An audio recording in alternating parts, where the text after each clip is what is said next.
झूठो के राम जी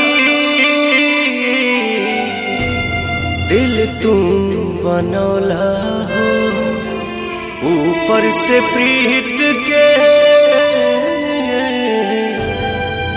रोग धरौला हो।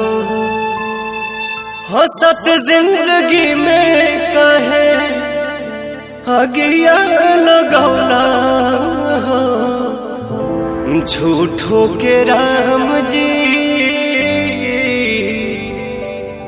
दिल तू बनौला हो, ऊपर से प्रीत के रोग धरौला हो।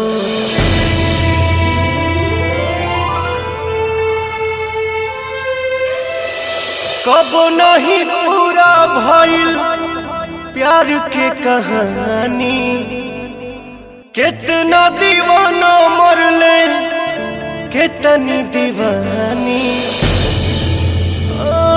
कबो नहीं पूरा भइल प्यार के कहानी, कितना दीवाना मरले कितनी दीवानी।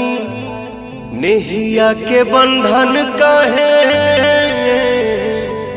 जोड़ के तू रौला हो, हंसत जिंदगी में काहे अगिया लगौला हो। हंसत जिंदगी में काहे अगिया लगौला हो, झूठो के राम जी